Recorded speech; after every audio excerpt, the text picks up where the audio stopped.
So I'm one of the programmers for the Minneapolis-St. Paul International Film Festival. And as part of the film festival, this year we have a wonderful panel titled The Documentary and the Artist, Painting the Portrait. This panel is part of an ongoing set of programs that we have with the film festival, in addition to having 250 films and 80 visiting artists and actors that are here during the festival. We are really pleased this afternoon to have the opportunity to discuss the general idea and topic of filmmaking and the documentary portrait of the visual artist. Our panelists this afternoon are Peter Raymont and producer Nancy Lang, who made West Wind, the Vision of Tom Thomson, which will be showing later this afternoon at 2:45. Peter Raymont has made over 100 films and the hit television series The Border with his production company White Pines Films. His films have been acknowledged with prestigious Genie and Gemini Awards, the Sundance Audience Award for World Cinema, Emmy Awards, and Gold and Silver Hugo Awards. His films have been shown widely by Canadian broadcasters, BBC, CBS, Channel 4 UK, and at international film festivals. Genius Within, The Inner Life of Glenn Gould, was a special and much-loved film shown here at the 2010 festival, and with the subsequent theatrical run following the festival last year.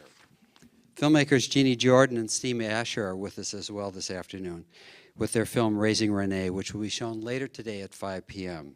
The production company West City Films is involved in a prolific range of projects shown on television and many international film festivals.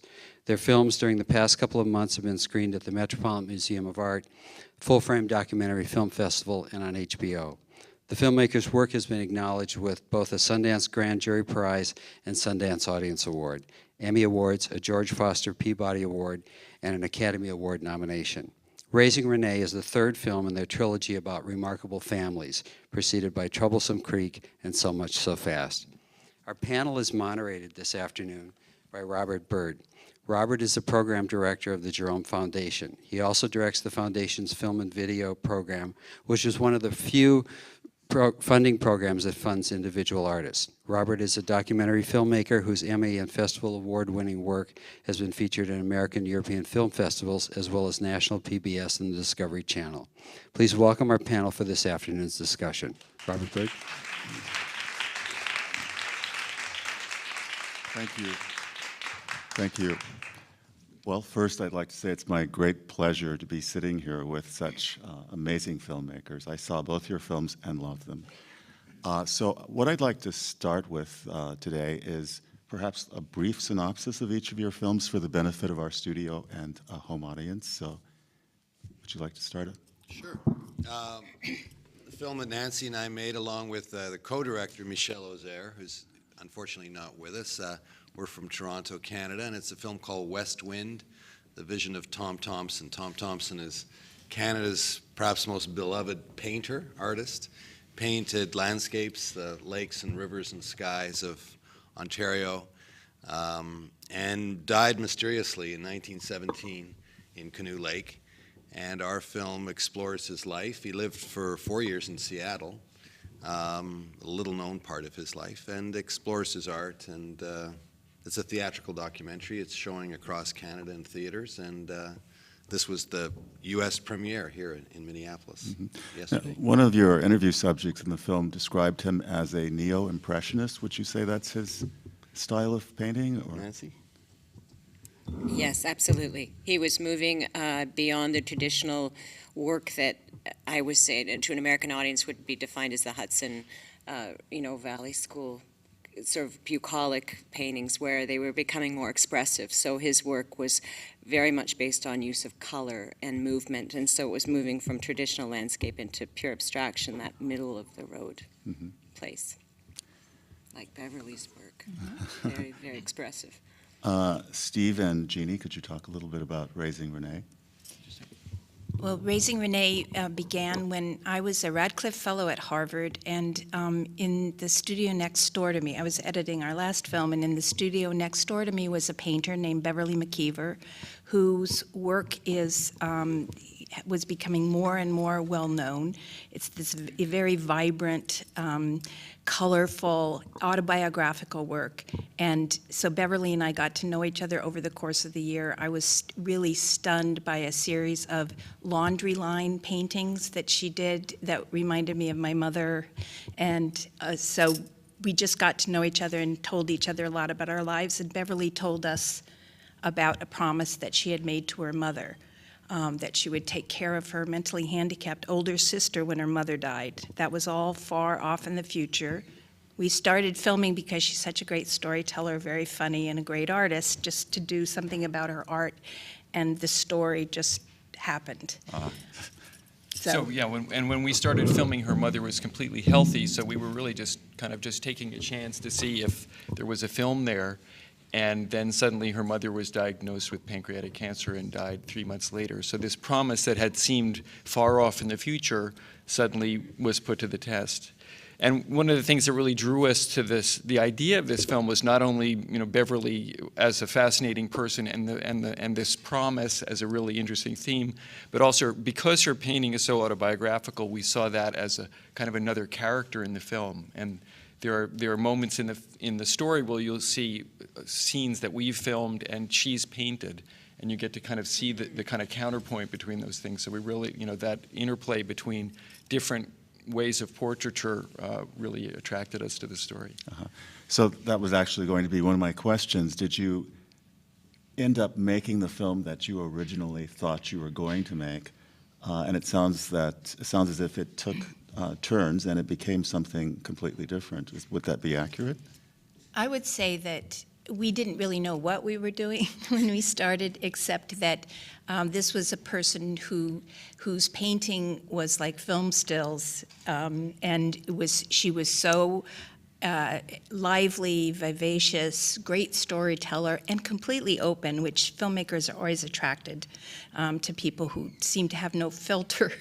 You help them have a filter. But anyway, I think that when we started, she just had her first solo New York opening, and we filmed it. And that was kind of the starting point. And because we were still finishing our last film, we didn't really know if it would even become a film totally. But then things started happening, and also she was so great on camera, and her life story was so interesting.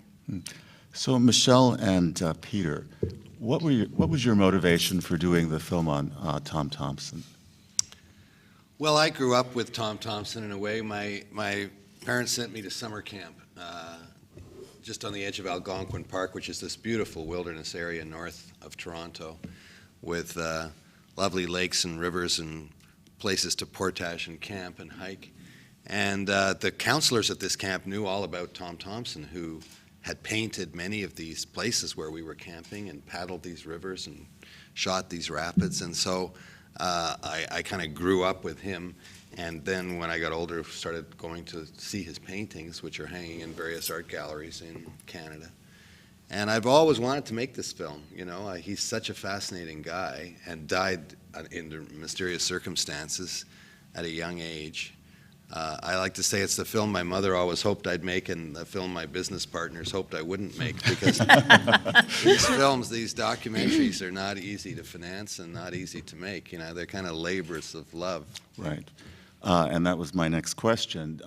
Now, did both of you, when you decided on these films, did you start filming before you sought financing, or did you seek financing first before filming? Well, in the documentary world today, it's almost impossible to get financing before you start work. Almost any funding source is going to want to see some evidence of what your story is or how are you covering that. Because digital video is as affordable as it is pretty easy to just get started and start shooting some stuff, but it's pretty much required, we find.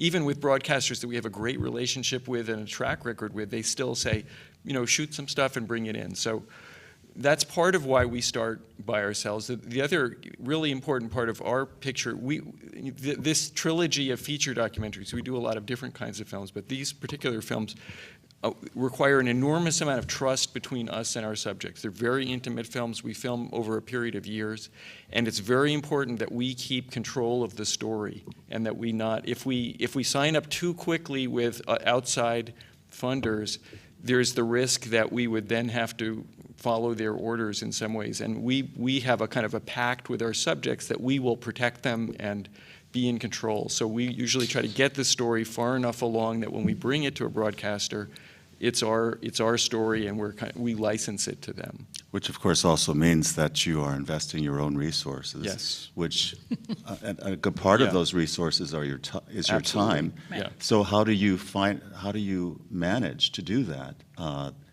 Well, like Steve said, we work on a lot of other things. Like during the course of doing Raising Renee, I was the senior producer on a children's series called Postcards from Buster, which was an Arthur offshoot on PBS.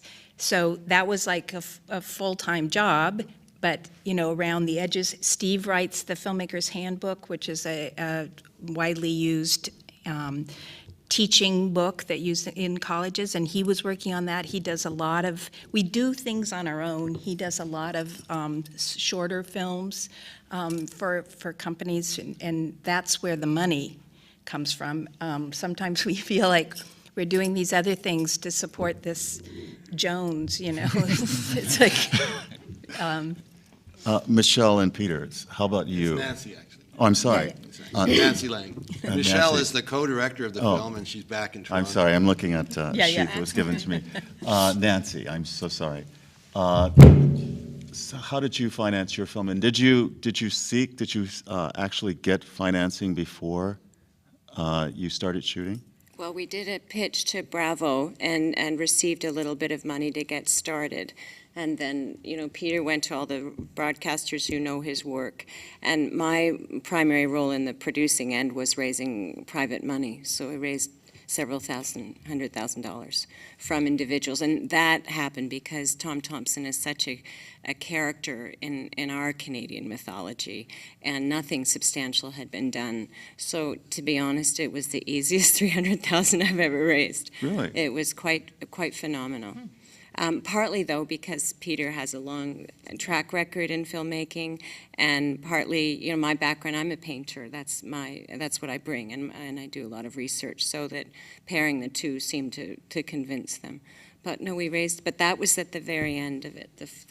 The initial money all came from broadcasters, and maybe you can explain the Canadian landscape, because it's a bit different. Well, we have, it's complicated in Canada, but first you get your broadcaster, then there's something called the Canadian Media Fund, which broadcasters have access to, which can be 150% of their license fee can then come from the Canadian Media Fund, and there are other funds like the Rogers Documentary Fund and Cable Network Fund and Theatrical Fund. So there are various public and public-private funds that you can apply for. With other films we've made, like the film on Glenn Gould that was mentioned, we had the PBS, we had the American Masters involved right from the start, and other films we've made pre-sales to the BBC and other broadcasters. But this film was really about a Canadian icon, a Canadian painter, so it was financed all within Canada. Mm-hmm. Because Tom Thomson is no longer around, you did a lot of really interesting constructed dramatic scenes in the film. Do you want to talk about that? Did you script the film before doing those dramatic reconstructions, or? Not really. I know some people script their documentaries. I come from a kind of a cinema verité school where National Film Board of Canada background, and we didn't script our films. We just sort of start making them and find our way as we go along. So some of the film is reenactments, no speaking parts, just the actor playing Tom Thomson, paddling around, fishing, painting, camping, portaging his canoe. Then there are a lot of archival materials in the film, old footage and photographs that Nancy and others found. Nancy found an extraordinary, really the central key ingredient in the film is this interview, this audio interview with this man who knew Tom Thomson. And this interview was on a 1/4-inch audio tape in someone's basement, and it hadn't been heard for a long, long time. It was in her basement for 60 years. Wow. A 93-year-old woman. And still in obviously good enough condition We to... weren't sure until we got it to the equipment. Yeah, we had no idea whether it was as viable. It was very exciting. Often the acetate sticks to the backing Right. of these old 1/4-inch Yeah. audio tapes, and there's nothing there, or it disintegrates. But this tape, because maybe it had been down in somebody's basement, which wasn't too damp, it was perfect. And when you hear this voice from the past, it's, my God, this is someone who was an intimate friend of Thomson. One of the things you guys talked about at your screening, which I thought was really interesting, is that they cast as Thomson a painter.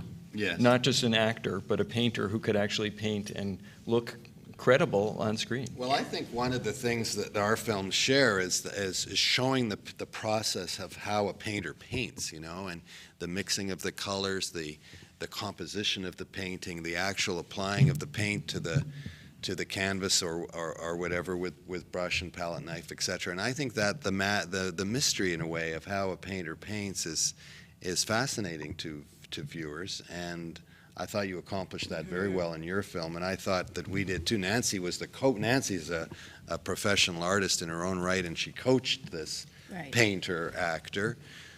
He didn't like doing landscapes particularly. He was a sort of a wild man. The only very traditional work for him. The only problem with this guy is he couldn't paddle a canoe very well. So my job was to be out there teaching him the J-stroke and paddling across lakes with him early in the morning as the mist was rising and trying to get that J-stroke so it didn't look too sloppy. But what was so special in your film is to hear Beverly talking about her work as she painted. That was very, very interesting. Yeah. It almost seemed as if the brushstrokes of each of the actor in your film and Beverly in Raising Renee sort of peered into the soul of these characters. It was really an interesting way of looking into these people.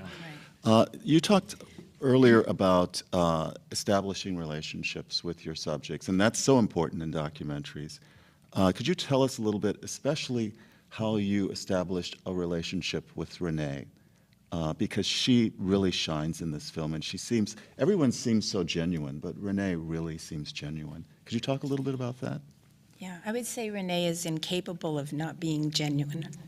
She just, but if you notice in the film, Renee comes out over the course of the time we're filming. At the beginning, she was very shy with us. I mean, she always, it seemed to instinctively take to us, but she's just like a very open person. But over the course of the time we filmed, more and more, she was herself. And she's very funny, and she's very irreverent, and she has a lot of Beverly's same humor. She's delighted by Beverly. When Renee sees the film, she's what we like to call the laugh leader. She thinks everything is hilarious in the film, which is great with an audience, because people feel like sometimes they need permission.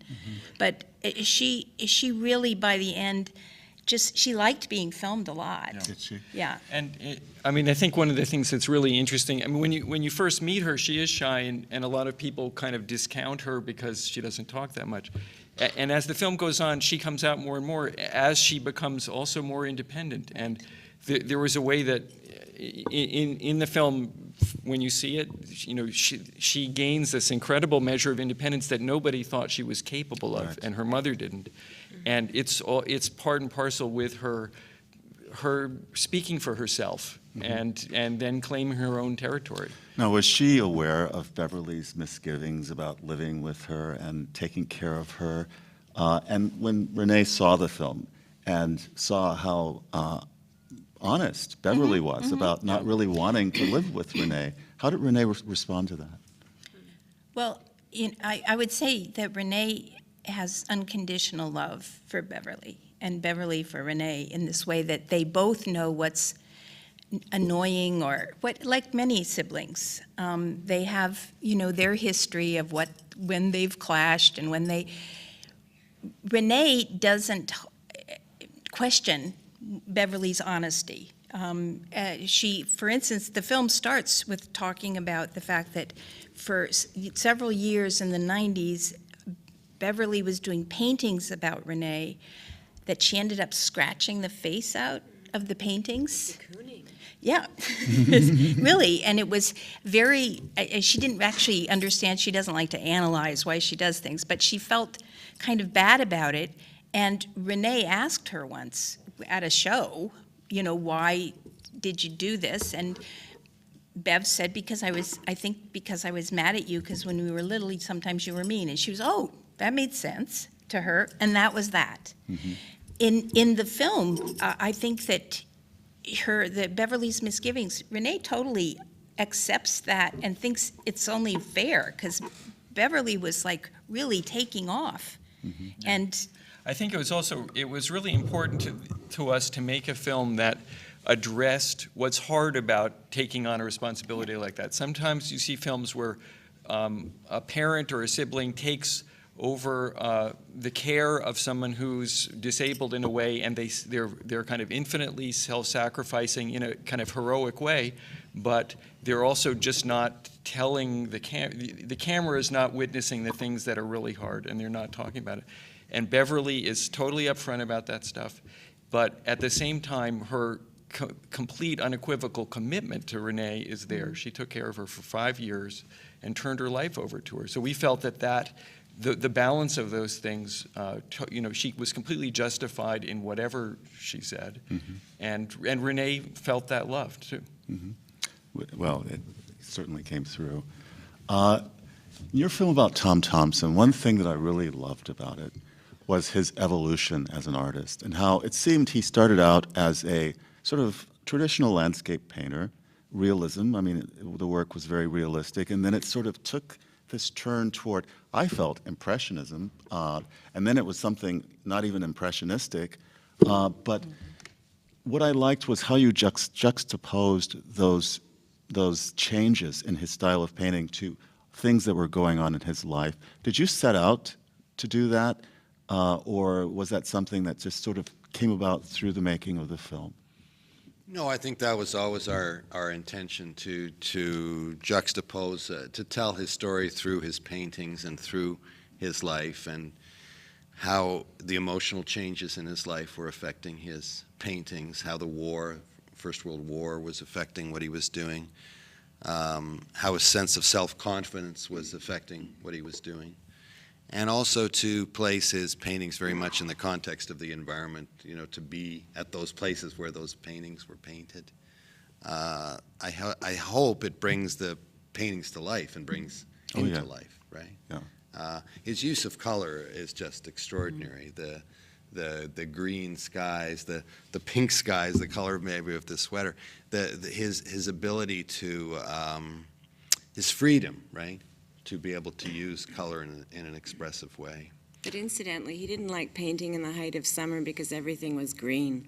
He loved spring and fall, the stormy weather where there's much more contrast, and besides, the bugs are notorious in the summer, right? So he preferred those contrasts. So he befriended a group of artists who were, it seemed, employing a lot of the same methods of painting. Could you talk a little bit about that? Well, they were the instructors for Tom. So Tom was raised on a farm. He came from a family of musicians, and 3 siblings went on to paint, but they stayed in a traditional mode. He had quite a bit of experience with music and art and literature. He was not a traditional farm boy. But when he went out to Seattle to work with his brother, he was doing primarily illustration. He had been trained in penmanship, calligraphy, that Art Nouveau poster design. That was really his mainstay. That's what he was doing. When he returned to Toronto, he was very, very fortunate to end up in a graphic design firm with a number of young men who all had been trained, many in Europe. 2 of his closest colleagues had been trained in Sheffield and had studied in Amsterdam and Paris. So he was surrounded by very accomplished painters who were bringing that impressionist new style of painting back to Canada. And so he was sitting, drawing these Art Nouveau boxes of cereal and various commercial work. But the head of their design shop insisted that on Sundays they go out and paint. So Tom was sort of corralled by them and encouraged by them.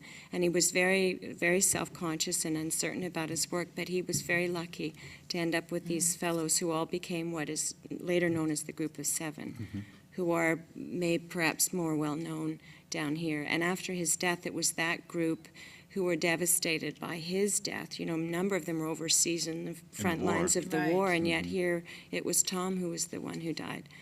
So they established their group in honor of him. But it was very much his, all great art movements and turning points in culture are often when you get a fortunate clustering of individuals. And Tom just landed in a hornet's nest of painters. So it's lucky, serendipity. I don't know if I'd call it, a hornet's nest is an interesting way of saying it. I thought there's something very beautiful about it. Oh, yeah, I mean in Yeah, terms of in a good way, I'm sure. a dynamic group of... And also there's that suggestion that they kind of took on some of his color sense after he died Yes. and Yeah. incorporated that into their That's right. work. They were also influenced by people from outside Canada, and two of these guys went to an exhibition in Buffalo at the Albright in 1913, was it? Yeah. And saw these wonderful paintings from Scandinavia, from Norway and Sweden. And wow, this opened their eyes to new possibilities. And that was in the film, right? Yeah, ways of Right, painting right. snow, Snow, yeah. and snow was not something you painted until they saw the possibilities of this and brought this back to Toronto. And Tom would love to go up in the early spring when there was still snow on the ground, when you could get these lovely long shadows, blue shadows. Now, you incorporated among the interviews in your film is a gallery owner, I believe, in London, which suggests, obviously, that Tom's work went beyond Canada. But what about the U.S.? Was it recognized here in the U.S. at all? No? Not much, He's not really very well known in the United States. None of the Group of Seven are. He wasn't a member of the group, but that whole group of people, their art isn't that well known in the United States. Huh. No, it's interesting. His eldest brother studied in New York at the Art Students League, and he's got some of his work in Chicago. But no, Tom hasn't been. But the English curator, by the way, was a fellow who came and curated a show that went to the Dulwich Picture Gallery in London of Tom Thomson and the Group of Seven. So that was why he was participating. Well, we've exhausted half our time, as I knew we would very quickly. I want to open this discussion to members of the audience, so if anyone has a question, yes. With my own creative process, I find that I get the bits and pieces together, and then after I'm done creating, I just throw it on the floor and I just try to make a story out of it. How much of that happened for either of your films, or was this all premeditated? When you were done filming, you knew exactly what the end product was going to be? Oh, if only. I mean, we go into a story like this one with some idea of what we're after, and as you're working on it, partly because you have to, for example, apply for funds, you have to start describing it, and then that starts sharpening your idea of what you are, what themes are important to you, what you do want to come out of it. But these are also documentaries, so you can't just make the story up. You're taking the world and you're kind of shaping it and using your perspective. But it's really in the editing room that we see which of the story threads really are working and which ones aren't, and lots of times you had whole directions that you just have to lose because they aren't working. And we also try to be pretty hard about the length of the film, and that we had a longer cut and we just decided this story needs to be shorter, and so then you lose whole side plots because the whole doesn't shape up to what you imagined it might. What were some of the things you cut? I actually don't think of that so much in this film as in our first film, Troublesome Creek, which was about my family's farm in Iowa. There were many, many scenes that we shot with my parents. I tended to put my mother's hair up in rollers, do her hair for her. And we had many scenes like that the editor and me realized you could have one. If you have two, maybe. If you have three, you're getting mawkish. If you're, it really is important to understand that you don't need to repeat themes too much. But one thing I wanted to say about documentary, and it always I always chuckle when I hear about people scripting documentaries. It's like, really? You must have just been lying, because you don't really know what's going to happen unless you really have something that's already happened that you're doing. But we're never doing that. We're seeing something unfold. But as an editor, I have done both documentary and drama, and I have over the years gone back and forth because I think they feed each other really nicely. But I much prefer editing documentary because I feel like the editor is so key in documentary, whereas in some ways, with a well-directed, well-done drama, the editor is kind of the seamstress in some ways, like you are following a pattern that was laid out for you. But in documentary, you can find these wonderful things when you get in the editing room. The editor of our film, Michel Ozer, Right. also the co-director, who's worked with me on many, many films, including the Emmy award-winning Shake Hands with the Devil and the film we made on Glenn Gould. You did Shake Hands with the Devil? Yeah. Oh my You know God, that film? I love that film. This is a film about the genocide in Rwanda Yes. and the Right. Canadian general who commanded the UN peacekeeping force. But Michelle is a genius in the cutting room, and so my job is to gather material, bring her these goodies, and place them before her, and we'll discuss maybe how they might fit together. But so much of that is alchemy and playing with things and experimenting, and it's all these ingredients that I think it's dangerous to try to script. Well, but you didn't do a any, documentary. because during some of the reconstructed scenes, we hear voiceover. Yes. It's not narration per se, but No, you we didn't. don't like to use narration in our film. So the voices are the voices of people who knew Tom Thomson, or letters from his siblings or from Those are all admirers, primary sources. Primary Yes, sources, yeah. accounts. read by actors. Okay. Any other questions?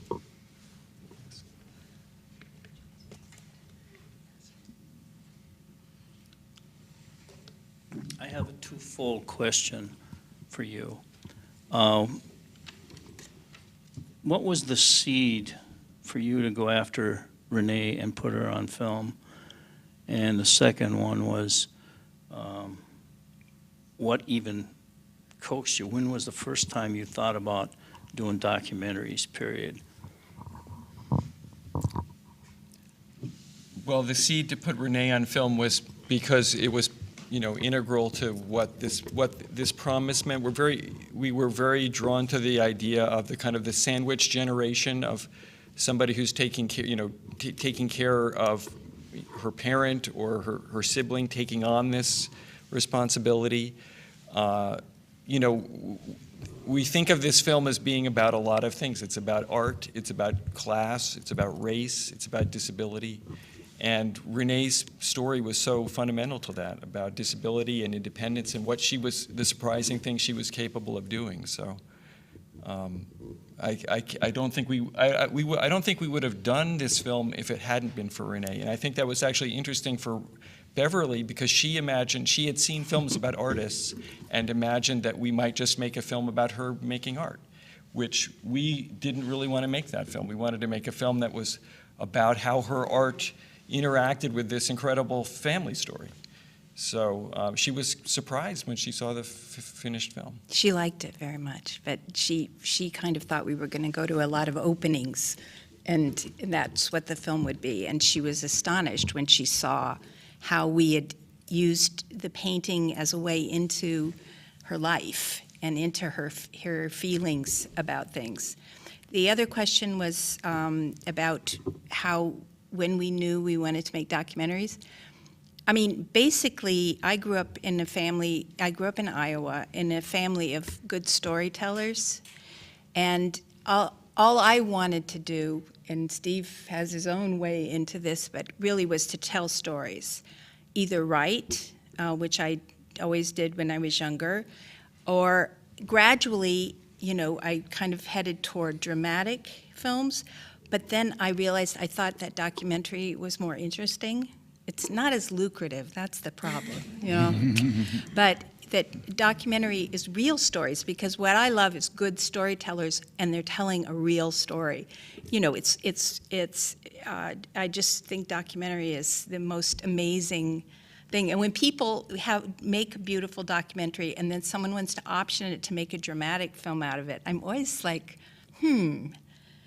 who's gonna play Tom Thomson better than Tom, you know, or, you know, it's like really an interesting thing that I think documentary has to offer. Yeah, I mean, I think we both love both documentary and drama and see lots of ways that they inform each other. In my case, I had been working in film in lots of different kinds of film, and one of the things I found when I was quite young is that I didn't want to follow any one path. Like I saw you could either, you know, you could shoot, you could produce, you could direct. I was interested in all of those things, and I had the good fortune to fall in with a group of filmmakers at MIT, Ed Pincus, Ricky Leacock, who were doing films where one or two people authored a film together. They would do everything. And that really attracted me, to be able to shoot, edit, direct, produce, you know, really Well, that was take one of control my of it. questions. Yeah. Now, your production style for Raising Renee was different from Troublesome Creek, would you say? Did you have? not Did Well, you have? we were shooting 16 with Troublesome Right. Creek, so we were But eking did out you have every. sit-down interviews in Troublesome Creek? No. Well, Yeah. we well, kinda did. there was more storytelling. My than- dad. Yeah. Okay. The banker joke. I mean, he's there. Yeah. We would try to do interviews, and then the characters, which were my family, would just take them and do something different. But definitely, Beverly had to tell this story. Yeah. And so we sat her down and really just talked to her. But she's the only person that we really sat down and talked to. But as far as the kind of production mode, it's just Jeanne and me. And, Yeah. and Just the two of Yeah. you? Yeah, we do. Yeah. I So mean, you we don't do- have a sound person, you don't No. have, Me, if we're unlucky, Steve, if it's. Yeah. No, You know, I- we really, we do other kinds of projects where we work with big crews, Right, but with right. these things, we really try to keep as intimate a relationship. Right. And also, you know, to bring another person in, either into the space, which would be invasive, and also, you know, we couldn't afford to hire somebody to come do those things. But again, technology really is your friend these days, because you Right. can put a wireless mic on someone, Right. go right to the camera with it, and Right. not even think do about you that. use a smaller, less intrusive camera? Well, It's I have a couple of cameras. One's about this big and one's about this big, but they're you know, they're digital, and they're you know, compared to shooting 16, it's very liberating. Okay, so when you first started shooting Renee, obviously I think when you first start shooting a doc, people are aware of that camera. Yeah. I mean, it's an unusual presence in their Right. life.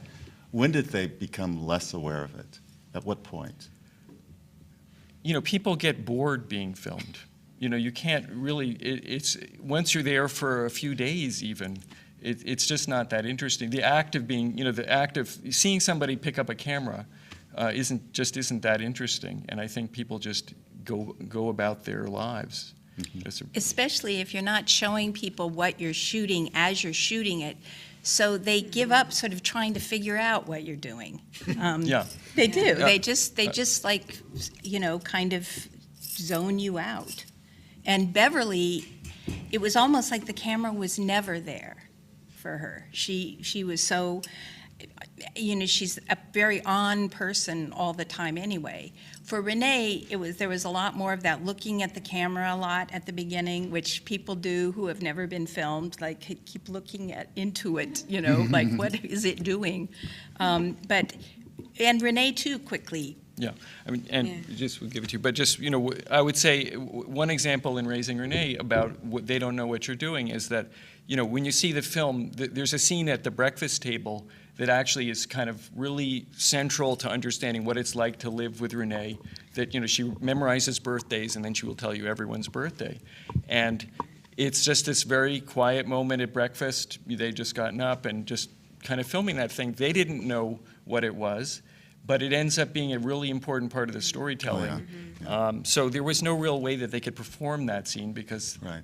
And the scene Yeah. when she goes to bed the first Yeah. night Right, in right, her place. right. Yeah. It's all about trust, really, Yeah. you know, Right. and Yeah. many of the films I've made over the years have been about that bond, that trusting relationship between the filmmaker and the subject. And if it's there, you can do magical things, and you just hang in and hang out and wait and be patient and care about the person you're filming, and wonderful things can happen.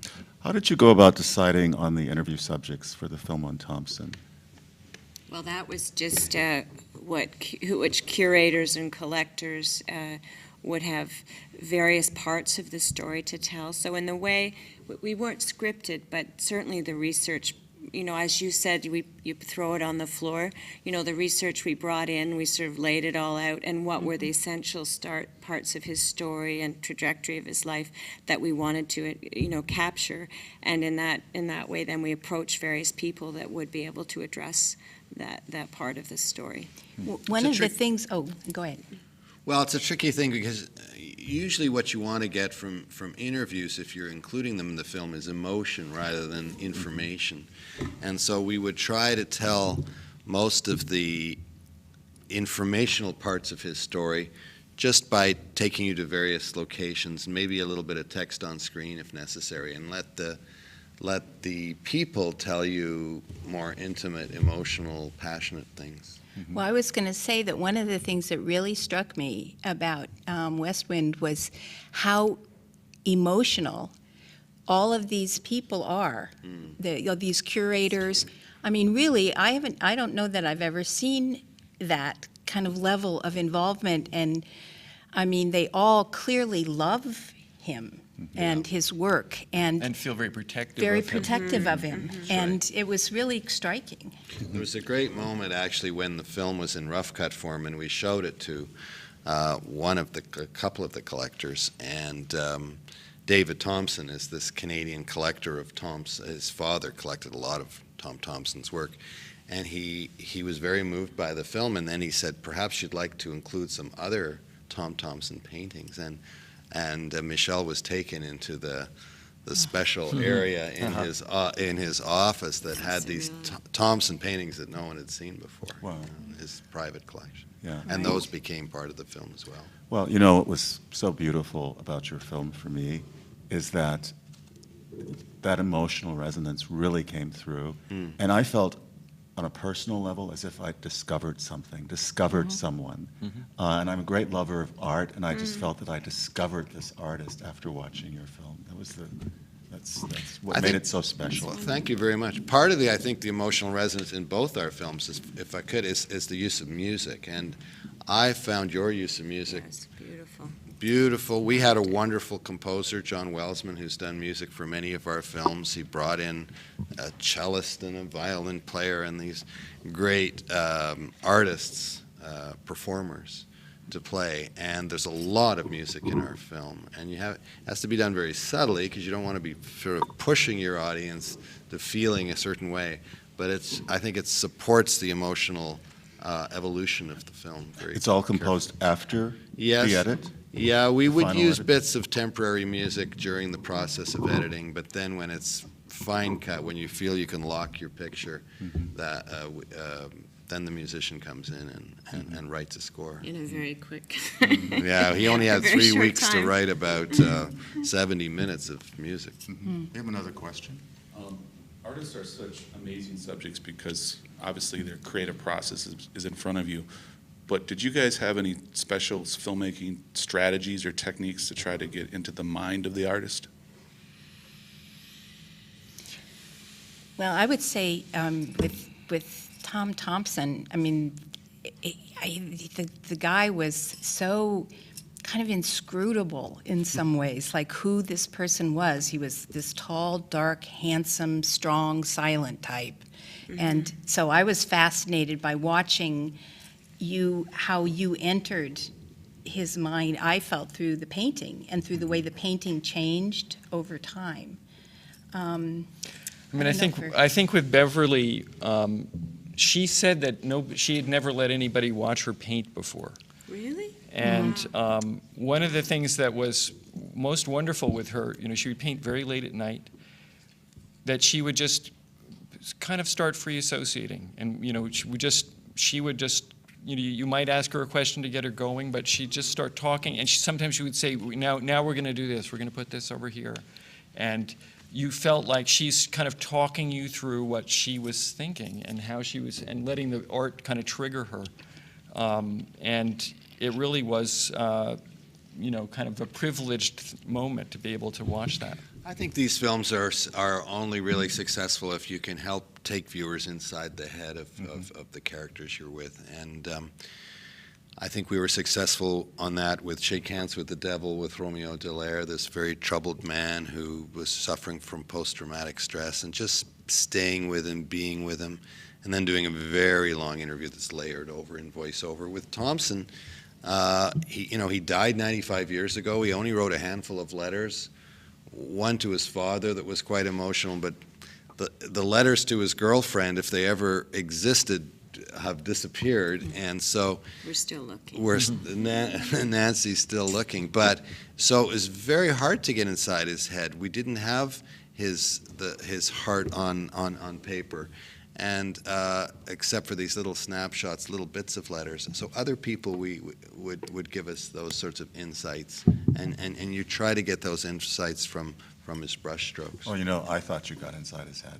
I really believe you got inside his head.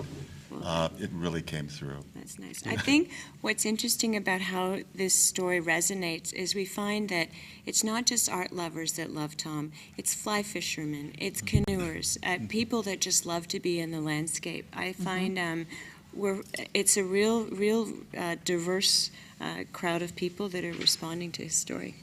Do we have any other questions?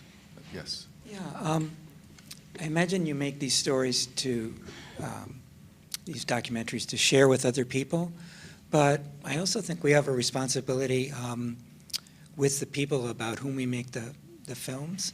And I'm wondering what you feel your subjects feel is reflected about them, what you sense they've learned from the films you've made about them. And you could talk about the specific films you've been talking about today or other work too, but what you think the subjects of the documentaries learn from seeing them, and two, a more specific thing, at what point do you let the subject see the work that's being done? I know you said you don't show it earlier, but I'm curious, at what point do you let them in, and do they ever have any say over what goes in or not? Well, I come from the Challenge for Change School of Filmmaking, which was at the National Film Board of Canada in the 60s and 70s, where we believed that the purpose of filmmaking was to empower people, and this was a tool for social change. And you were really helping, whether with a community of fishermen in Newfoundland or whoever it was, people living in the inner city of Toronto or Montreal to gain some more control and power over their lives. So we made the films with the people. And we showed them the films as the process went along. We certainly showed them the rough cut and tried to ask these people if we had gotten it right, if we were on the right track. And that's a very important part of the process of filmmaking in all the work that I do. I suspect it is for you as well. It is to some extent, although we don't actually show our subjects the film until it's quite far along. Right. Much like the broadcasters. I mean, Yeah. it's like you really have your idea of where this is going. And also, I think it makes, especially when they're so intimate like ours, where it's just a person and you, it makes them self-conscious if they see it too early and they start changing things a little bit to kind of make sure that they don't seem too this way or that way. But we would never, we were actually somewhere where someone was talking about the subject saw the film for the first time at the film festival. Not our film. Not our film, Yeah. no. But that someone, and I know that there are people who believe you cannot in any way show or give them input. I would say that we definitely wait till late in the process, and no one has ever really wanted to see it Yeah. before that we've been working And it's a with. very delicate conversation because we're not offering them control over the cut in any way. You know, if there's something that's wrong, or if there's something that they feel would be very hurtful in something, but you know, chances are we wouldn't put something in that we thought was very hurtful. You know, we're watching their backs as much as they are. But have you been in situations where people have not been pleased with how they've been presented, and? Actually, I think we've been incredibly lucky. I mean, we certainly have had some subjects say, I kind of wish that wasn't there. You know, I'm not proud of that moment, but it's truthful. It's right. And rebalancing whatever might be perceived as negative with other things that are positive, so it's not that we're slamming their character. Well, what about Shake Hands with the Devil? That was a really, really amazing film that was very raw emotionally. Was he happy with how you presented him? I was very nervous showing this film to the general, and he really is the general. And he had these legal foolscap sheets of paper, and he was taking notes. He was able to write without looking, and all through the rough cut, he was taking these notes, and I thought, oh my God, what's he going to say? And at the end, there were three things. You know, three quite minor things. He thought that he'd used too much profanity. He was a bit embarrassed by that. Another couple of small things, and two of them we adjusted slightly, and the third one we didn't. We felt that it was integral to the film. So it wasn't a big deal in the end. He loved the film. He uses the film. But it was obviously, you know, to see the film for the first time where he really is bearing his soul was a revelation for him and a difficult moment for him. But he had decided right from the start to, if he was going to get involved in this film, to go all the way, right? And that's the type of person it's all about trust. In the end, it comes back to this trust. The filmmaker trusts the subject trusts the filmmaker. There's only one time, once I made a film about neo-Nazis, and we weren't going to show them the film in advance. It was a very difficult process, and we were trying to get inside their world and understand where they were coming from and how they thought, but it wasn't this type of process we're talking about. That became kind of scary when the film was finished and you get the reactions. And how did they react?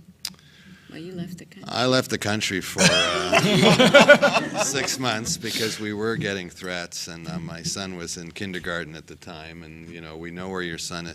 So that was a difficult process, but it was a powerful film and a very important film to make. Well, we don't have much time left. Are there any other questions? Yes.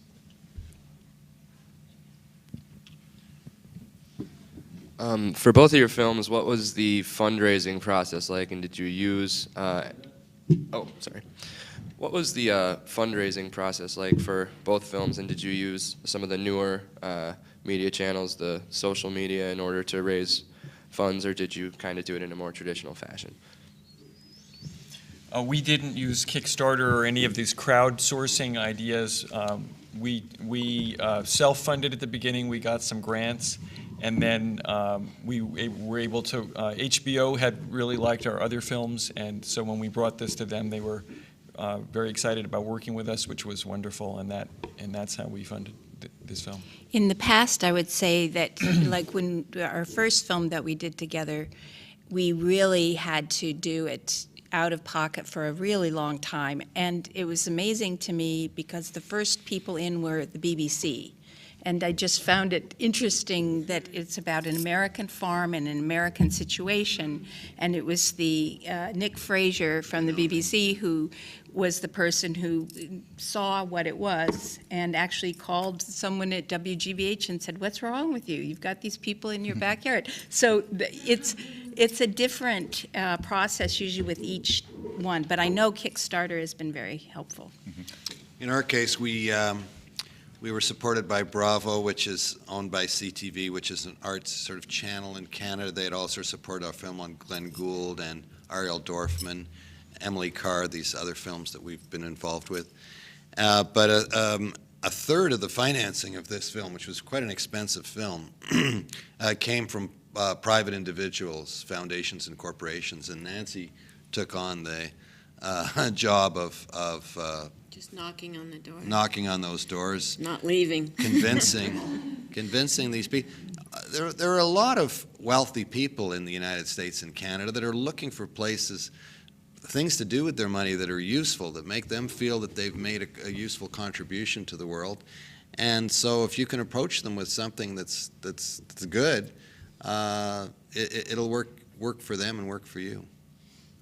Do you find that when you get your first big funder, in your case, you only had one, is that correct, HBO? Or did you have We any got others? other broadcasters after, but that was our first big one, yeah. When you get your first one, then the others follow. It helps but it's a much lot. easier. Yeah. I think that a lot of places will use the phrase last money in, Right. which is what I think most people want to be. They want to make sure it's really going to be a Right. good film and a done film, and then they'll give you money at the end. Usually less than they would if they'd come in at the beginning, but That was the same with the private money. It was because there'd been so much already put on the table. Yeah. And then at the end, we actually were short about $10,000, and Nancy organized this amazing screening of the film when it wasn't quite finished. And we charged $50 a seat and filled the place and raised our $10,000, and we're able to finish the film. excellent. Well, we have very little time left. I want to thank you, Thank you. for participating Thanks in very this much. discussion. Thank you, It's a guys. great honor to meet all of you. And I'd like to suggest to the people in the home audience and the studio audience who haven't seen these films, Raising Renee and West Wind, The Vision of Tom Thomson, please see them. They're both really great films. Also, please see Shake Hands with the Devil and Troublesome Creek, two outstanding films that I can't say enough good things about them. Jeanne, for hosting the panel, and invite everyone once again to come down to the festival, find out what we're offering for the next 10 days of the run of the program, and to also be with us again in a week. We have another panel of Minnesota first-time feature directors that we're going to hold here at noon on the 29th. Thank you.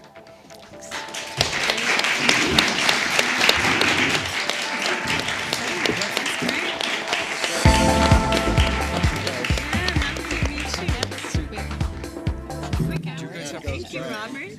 Yeah, Yeah. okay. All right, yeah, a minute, okay. I'm so sorry about getting you. That's all right. I have this thing, yeah. Not to worry. Nice job. Yeah. Thank you. You Yeah, know, really I nice did not job. know